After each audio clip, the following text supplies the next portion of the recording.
তো বন্ধুরা, আবার একটা নতুন রেসিপি নিয়ে তোমাদের মাঝে চলে এলাম। তো দেখো, এখনো কড়াইয়ে তেল দিয়ে দিয়েছি, আর এইদিকে দেখো লাউয়ের খোসা আমি সেদ্ধ করে নিলাম। তো দেখো আমি 5 ফোড়ন দিয়ে দিলাম।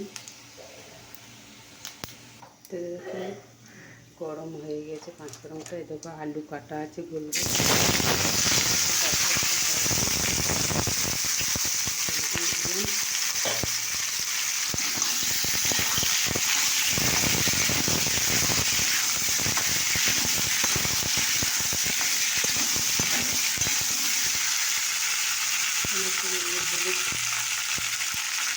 ভাজার জন্য নিয়ে দিচ্ছি, স্বাদের জন্য নিয়ে দিচ্ছি,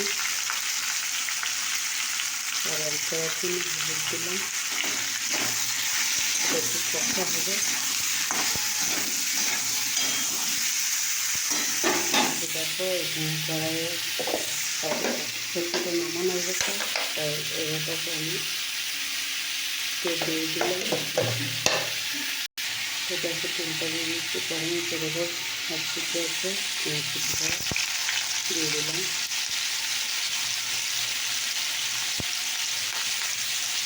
এইদিকে খোসাটাকে তাও দিয়ে দিলাম।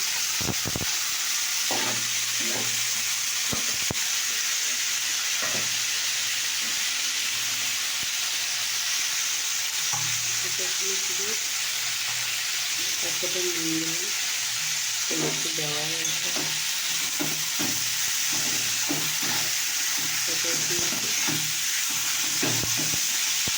ভাজা রেসিপি হবে এটা। আর এটা নাড়া হয়ে গেছে, একটু কষা, এটাকে জল দিয়ে দিলাম। দিয়ে একটু জিরে দিয়ে দিলাম, লঙ্কা গুঁড়ো দিলাম, এক ফোঁটা জিরে দিয়ে দিলাম, সয়াবিনটা দিয়ে দিলাম। এগুলো নাড়াচাড়া করে ঢাকা দেবো।